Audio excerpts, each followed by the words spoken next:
el zapatismo fue el único movimiento en México, el único, donde la mujer sí se incorpora abiertamente de la lucha armada. O sea, tomaba rifles, tomaba escopetas, las médicas, que también curaban a través de medicina tradicional, porque los medicamentos, aunque sí habían, eran escasos, estaban en la guerra y vivían una tremenda pobreza.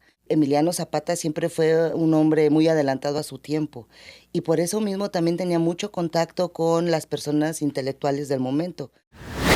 En este país somos como tan afortunados de haber nacido en México porque tenemos artes plásticas, tenemos música, tenemos museos, una gran cantidad, tenemos gastronomía, todo forma parte de la cultura. Y hoy, para hablar de una parte trascendental de la cultura, tenemos a Mayeli Rodríguez, quien es antropóloga, es gestora cultural, pero antes que nada, zapatista. Bienvenida, Mayeli. Pues muchas gracias a ti por la invitación y también a todos quienes nos ven a través de Enclave Cultural, todo el auditorio. Muchas gracias. Ya habíamos platicado desde la temporada pasada de Enclave Cultural que queríamos que vinieras, pero afortunadamente tenemos una coyuntura muy buena, un museo que se acaba de abrir, pero vamos a hablar primero un poco el tema que más te gusta a ti, que tú eres así como una gran fan del General Zapata. Sí, pues fíjate que más que fan, pues soy una persona que ha seguido siempre los ideales de lucha que enarboló el general Emiliano Zapata a través del Plan de Ayala, Ujú. que creo que hasta la fecha ha tenido un muy buen impacto y un muy buen legado que incluso queda plasmado en la Constitución. A lo mejor no con de la misma forma o con las mismas palabras con las que se escribe el Plan de Ayala, pero son normas, son legados, son apartados que fundamentan también una parte de la Constitución política de los Estados Unidos mexicanos. Y pues bueno, creo que son nobles, creo que son obedientes a la justicia social y pues bueno, creo que en la actualidad es de lo que requerimos realmente, ¿no? Esta parte de justicia, de lealtad a la comunidad. Eso, la Revolución Mexicana tuvo una característica muy importante. Fue la primera del siglo XX y además la única revolución no socialista durante este siglo XX. Pero había una característica muy humanista. Creo que si bien hubo caudillos que eran eminentemente políticos, Carranza, Obregón, militares sobre todo, destacan mucho dos líderes que son Pancho Villa y Emiliano Zapata que provenían del pueblo. Creo que los dos fueron fundamentales para el movimiento armado de la Revolución Mexicana. Efectivamente, pues vienen del pueblo, aunque son muy distintos en sus personalidades. Los dos contribuyeron a la revolución, pero en el caso de Emiliano Zapata fue un hombre que la historia lo ha posicionado como un héroe nacional, Ujú. pero que más que un héroe nacional fue un líder social muy importante en toda la región suriana. La región suriana que abarca al menos 5 estados de la República Mexicana, porque Delimítanos los estados, porque siempre identificamos a Emiliano Zapata con Morelos, prácticamente. sí, pues Morelos es la cuna del zapatismo, Ujú.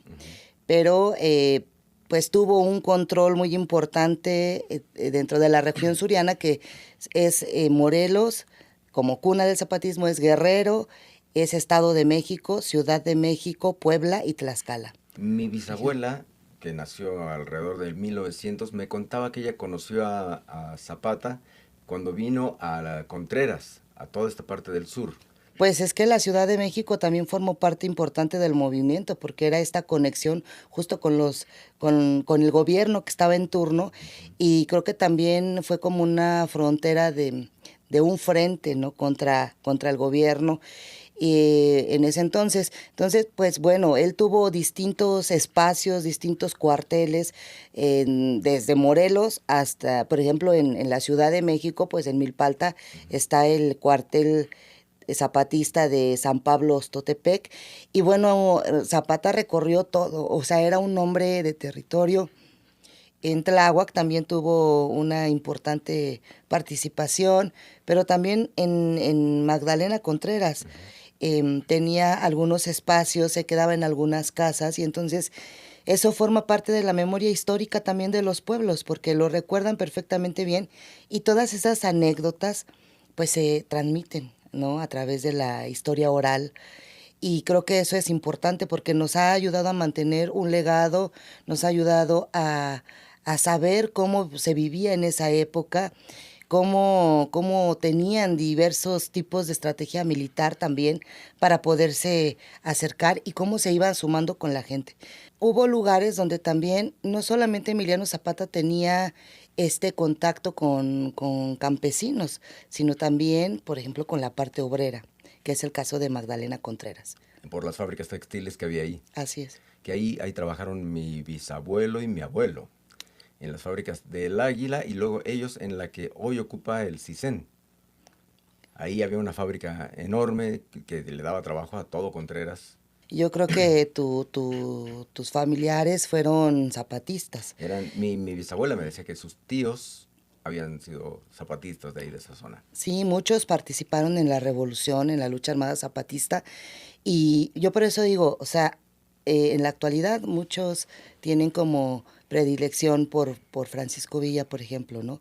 Pero yo les digo, pues si eres de la Ciudad de México, eres de la región suriana, eres zapatista, ¿no? Porque también la educación con la que a nosotros nos formaron en todos estos lugares, estados de la región suriana, pues fueron profesores que también participaron en la revolución, porque en ese tiempo no solamente participó el campesinado, sino también hubo otras personas y que tenían distintas profesiones que se integran al movimiento zapatista. Me recuerda mucho el momento actual donde había una derecha reaccionaria tremenda con los científicos, que le llamaban a los porfiristas, en realidad eran los neoliberales de hoy, y un movimiento muy pujante de izquierda donde en esa época participaban profesores, donde el campesinado tomó las armas, donde había líderes como Flores Magón en la intelectualidad, la gran revolución que había en Yucatán con Carrillo Puerto, que promulgó leyes que se adelantaron 100 años. Emiliano Zapata siempre fue un hombre muy adelantado a su tiempo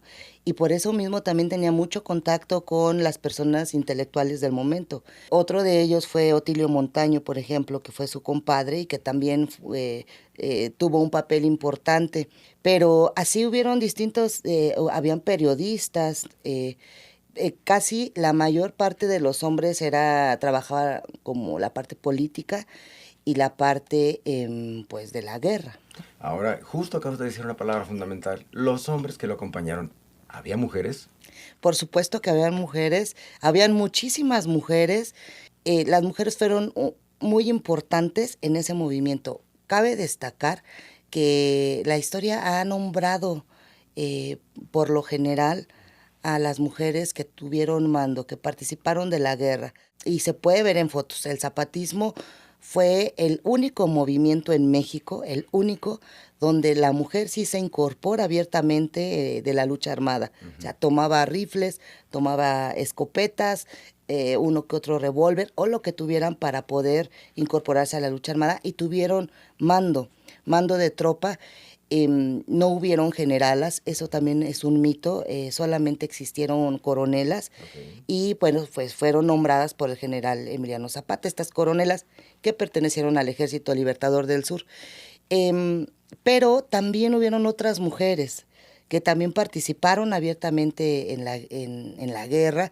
Estuvieron, por ejemplo, periodistas, médicas, enfermeras. ¿Tienes algunos nombres de estas mujeres? Sí, una muy importante de las intelectuales entonces fue esta Dolores Jiménez y Muro, que hizo un proemio y que también participó cuando se estaba elaborando el Plan de Ayala.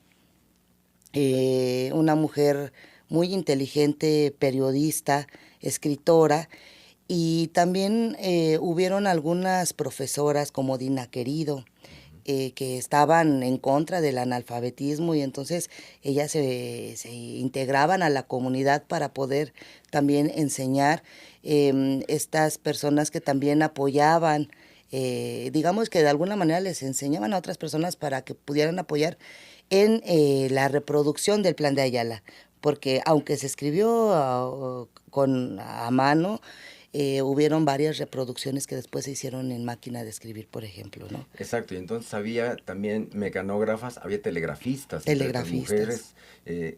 Como que nos hemos quedado con la imagen de las Adelitas que acompañaban al hombre en la lucha, y no, tal como lo dices, había coronelas, había, yo no sabía que había gente, mujeres al mando de la tropa, pero había muchas, muchas otras esferas en las cuales las mujeres fueron importantes en la Revolución Mexicana.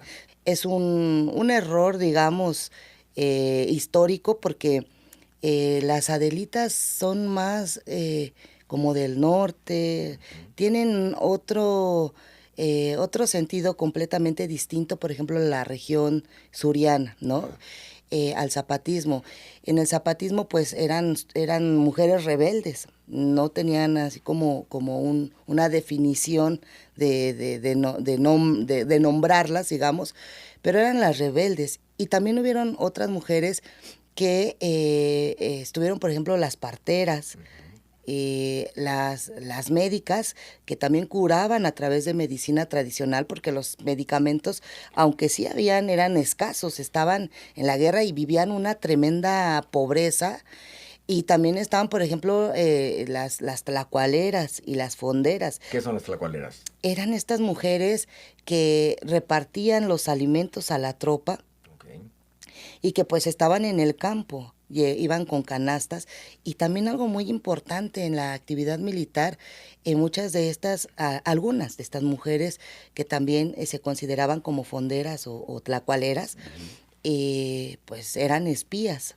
Entonces Ah, el interesante. papel de la mujer como espía, pues también fue súper importante, porque dentro de ese contexto, pues se necesitaba bastante información para tener también como estrategias militares y demás. Entonces, pues se cuidaban entre ellos mismos y fungían con este papel. Y Estos, estamos, perdón, pero estamos muy acostumbrados a glorificar a la espía como la Mata Hari, que era la mujer voluptuosa, seductora, que traía información del enemigo en Europa, cuando, claro, ¿quién podría sospechar de una mujer que lleva alimentos y que es una indígena? Es, bueno, esta no es como la espía de la cual me tengo que cuidar, y claro que llegaban a acceder a información, y también arriesgaban su vida. por O supuesto. sea, imagínate, llevaban mensajes ocultos donde los ocultaban, según la historia oral, pues eran los dobleces de sus faldas. Ahí metían las cartas que tenían que entregar, los mensajes, pero también en carrizos. Entonces ahí pues llevaban, incluso también había tráfico de armas en las mismas canastas, depositaban armamento, lo que se podía llevar, Claro que era poco, pero por supuesto que a lo mejor armas en menor cortas. tamaño, y así lo trasladaban también. Entonces, la participación de la mujer fue muy vasta en el movimiento armado zapatista. Por ejemplo, las adoptantes, hubo mucha mortandad infantil, Claro. muchísima. Hay que recordar que era una época en la cual era común que los niños murieran. Todas las familias tenían un niño que se les había muerto de recién nacido o que no llegaban a los 5 o 10 años porque el sarampión, la viruela, la difteria, no tenían vacunas todavía en esa época en México. Sí, eso, y también que cuando estalla el movimiento armado, pues muchas mujeres y hombres pues eran perseguidos. Entonces, ¿qué era lo que tenían que hacer? Pues huir. Entonces, ¿a dónde huían? Al monte, a las cuevas. Hubo una resignificación de los hogares porque ya no era su casa. Algunas sí se quedaban en su casa, pero muchas de ellas decidieron acompañar a sus esposos en el movimiento y se fueron con ellos y vivían entonces en los campamentos. Los trenes se volvieron también su hogar, y dentro de toda esta resignificación de los hogares, quienes estaban en los montes o en las cuevas, pues morían también de picaduras de animales, de víbora, de alacrán, y pues ¿cómo Lejos de centros podías? urbanos donde pudiera haber remedios. Así es. Entonces, pues hubieron en ese sentido la medicina tradicional ayudó mucho, pero hubo mucha mortandad. Fallecía la madre o fallecía el padre, y entonces las adoptantes pues Se hicieron cargo de se estos hicieron niños. cargo de estos niños. Había una señora que también ejercía la medicina tradicional, pero que también apoyó a muchas mujeres a través de la medicina tradicional en la parte anticonceptiva. En esa Entonces, época. en esa Wow. época, Hay a que la entender que deriva. los anticonceptivos se popularizan hasta los años 60. O sea, eran 50, medio siglo antes de Sí, que llegaran a las farmacias de un México ya más desarrollado. sí, y también había mucha enfermedad de tipo sexual. Y creo que no debemos, aunque vivieron distintas situaciones de pobreza, imagínate, de pérdida de hijos, no solamente de infantes, sino también de los hijos mayores que se integraban a la lucha armada, más que estigmatizarlas o victimizar a la mujer hoy, creo que lo que tenemos que hacer es eh, hablar de ellas exaltando todo lo que ellas hacían, o sea, su participación abierta en la lucha armada. Y no mencionar que la mujer fue como sostén de la revolución, porque no sostuvo nada, lo había platicado antes con uno de mis maestros, Salvador Rueda Schmitters, y decíamos, pues es que la mujer pues no sostuvo nada, más bien reconocer que participó abiertamente del conflicto armado y le entró a todo en cualquier actividad que ella podía Que tan aportar. importante era darle de comer a las tropas como disparar un fusil o curar a un herido. O sea, no podríamos menospreciar una y decir el general era mucho más importante que la enfermera. Así es. Y creo que en ese sentido todas las mujeres de manera horizontal fueron importantes, tanto, ¿no? La partera, la cocinera, pero también las coronelas, pero también las intelectuales. Todas fungieron con un papel primordial para la lucha armada. Y en el caso, por ejemplo, de las militares, pues están Rosa Padilla Camacho, de Xochimilco, por ejemplo, Rosa Bobadilla. Hubo también la presencia de las mujeres afrodescendientes, por ejemplo, de Guerrero con Margarita Neri. Y hubo un caso muy especial, particular. Nos muestra la importancia de la inclusividad Ujú. en el movimiento zapatista, que es el tema de la diversidad sexual, ¿no? Entonces, hubo un caso particular de Amelia Robles, una coronela de Guerrero, que pues ella no se identificaba con su género femenino, y entonces pues ella decía, yo soy el coronel Amelio Robles. Y imagínate, en esos años donde predominaba, digamos, el machismo, pues el general ¿Ah, ya se dijo, no, acabó? bueno, todavía sigue, todavía sigue, pero a lo mejor ya un poco más escondido, No, ¿verdad? Pero yo creo que sí hemos avanzado en esto. Pues, tenemos ya 110 años de la revolución, todavía tenemos un machismo muy fuerte que combatir, pero en esa época debe haber sido terrible. Sí hemos oído de estas historias de las mujeres que se vendaban los senos para que no se notaran debajo del uniforme militar y entonces combatían así, y hubo gente que nunca supo que eran biológicamente mujeres. Pero mira, en el movimiento armado zapatista fue un movimiento inclusivo. Tanto que a esta mujer, Amelia Robles, se le reconoció como coronel y entonces así fue nombrada. Entonces, creo que eso fue muy importante de mencionar. Yo siempre menciono a Emiliano Zapata como un hombre, además de adelantado a su tiempo, pues muy inclusivo. Em, y pues así, yo creo que la participación de la mujer pues fue fundamental, fue fundamental. Pero tardamos muchísimo, la historia la escribieron los hombres y tuvimos caudillos que iban desde el propio Emiliano Zapata, los generales que gobernaron México ya en el PNR, el PRI, el mando civil después, y apenas tardamos un siglo en tener una presidenta y que empezamos a reconocer, bueno, el derecho al voto fue en los años 50. Sí, así es. Y fíjate que en esta parte del derecho al voto de la mujer participó también una mujer zapatista.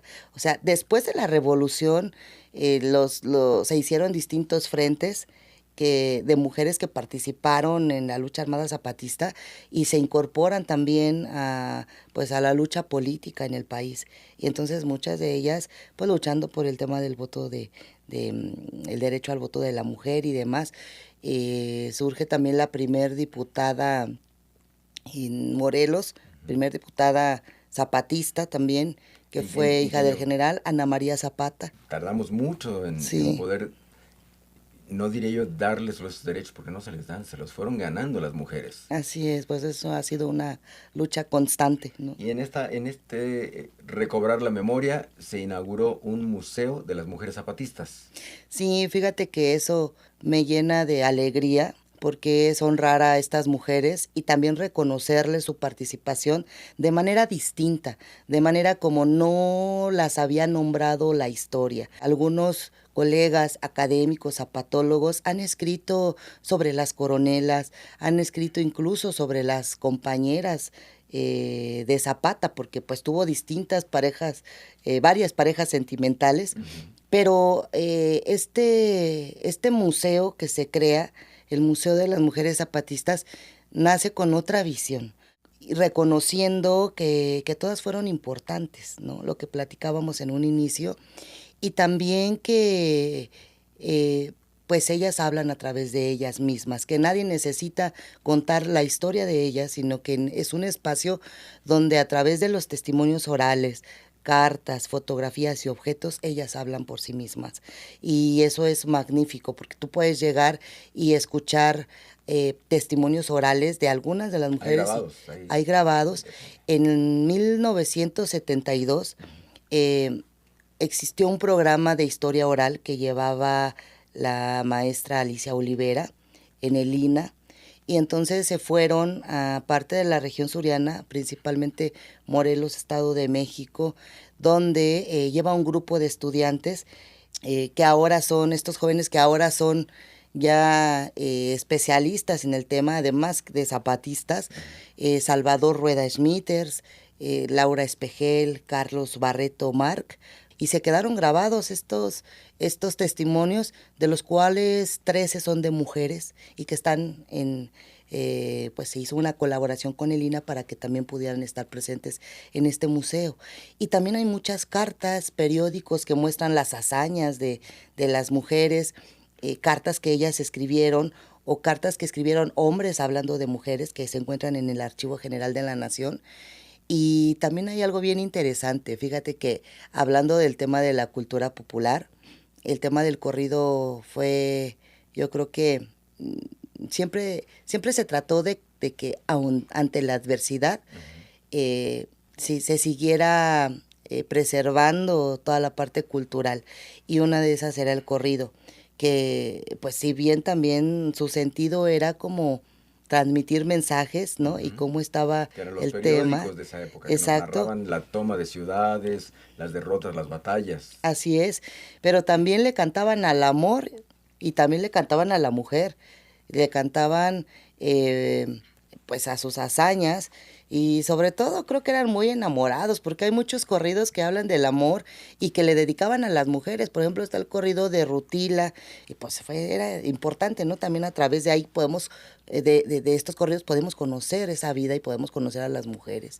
Y los secretos que deben haber tenido y todo lo que conocieron de ese entramado de la Revolución Mexicana. Uno de los corridistas más importantes fue Marciano Silva, pero fíjate cómo estos corridos nos dan muestra del amor que le tenían a las mujeres.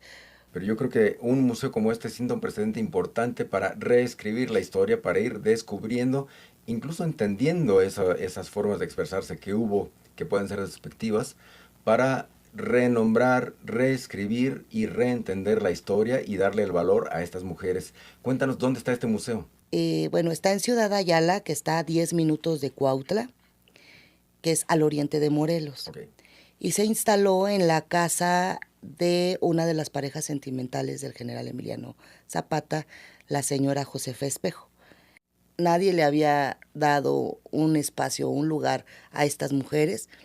Se inaugura, y bueno, es una iniciativa de la gobernadora Margarita González Arabia, de Morelos, que también es la primer mujer que gobierna el estado, y se inaugura por la mujer que preside este país, la doctora Claudia Sheinbaum. Entonces, imagínate la importancia de este museo en un momento histórico donde lo inaugura y donde participan la primer gobernadora de Morelos, la primer presidenta de México, y el primer espacio dedicado a estas mujeres, pues es importantísimo. Y bueno, pues donde tuve también la oportunidad de participar como curadora, ¿no?, de este museo. Pues estará súper interesante visitar el museo. Nos queda muy cerca a los que vivimos en Ciudad de México.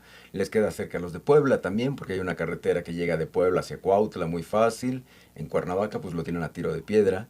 Entonces valdrá la pena visitar y revisar esa parte de la historia que muchos no conocemos y darle valor a esas mujeres para entender el papel también de la mujer que tiene hoy. No, pues muchísimas gracias a ti, a Enclave Cultural, por este espacio que también incluye a las mujeres zapatistas.